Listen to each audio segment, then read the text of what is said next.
Hello and welcome to this video where we will discuss the keywords memory and storage. These two keywords are used to refer to respectively the storage and the memory part of an Ethereum contract. In order to understand what it means, we should first take a quick look at the Ethereum virtual machine. The Ethereum virtual machine has three places where it can store values. The first of these places is the stack. The stack is used to store small values like a single integer. This is also the cheapest place to store a value. There are two other spaces though, the storage and the memory. These places are used to store larger values which don't fit in the stack storage. First off, there's the memory value. Each contract has a certain amount of memory.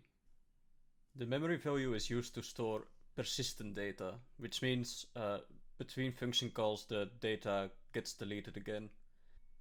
The storage value, on the other hand, is used to store data between function calls, so it's consistent for the whole contract. Another difference between them is the cost. Memory space is a lot cheaper to use than storage space. It is also a lot cheaper to call upon. So unless you actually need to change the value that is stored within storage, it's always cheaper to use memory. To show you the difference between those two, I've prepared a simple smart contract once again, which this time it's called ticket system. I've already deployed it. What a contract does is it first creates a struct called ticket. This struct takes an unsigned integer called value. Next to it there is an array called ticket, which is an array containing all the tickets. When the contract is being made, the constructor is called and the first dummy ticket gets created and pushed up onto the array. Then there are two functions, store value 1 and store value 2.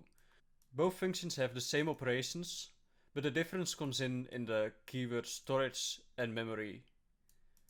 So let's take a look at what it does. So there is a new ticket being made. In the case of store value 1, the storage keyword gets used. This means that there is a pointer made which points towards the first index of the ticket array. So it points towards this ticket right now. However, in store value 1 you give a new value as argument. This value is now stored in the ticket value of then the value of the ticket in the ticket array gets returned. This should be updated now since it's stored in the storage. In store value 2, however, the keyword memory is used. This essentially means a copy is being made of this ticket in ticket array.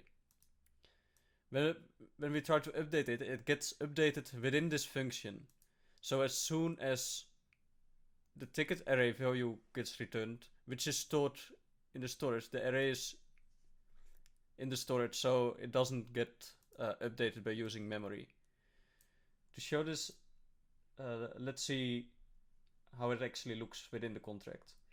When we call up a ticket array, we can see 1, 2, 3, 4 is stored in the contract as indicated in the constructor.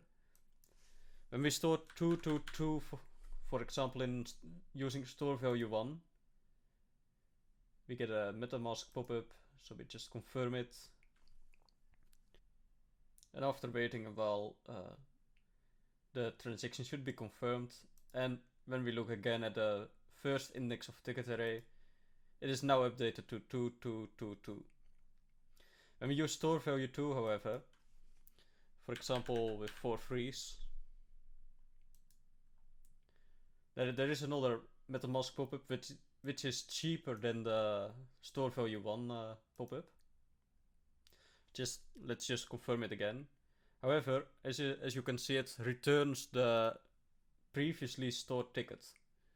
Since the ticket within store value 2 is updated to the 333 value, but it's only stored in a copy. This copy can only be used within the function store value 2.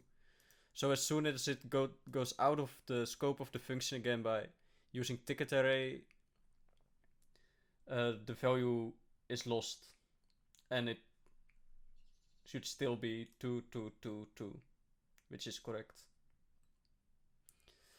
That's all for the difference between storage and memory. If you still have any questions, feel free to hit me up on Slack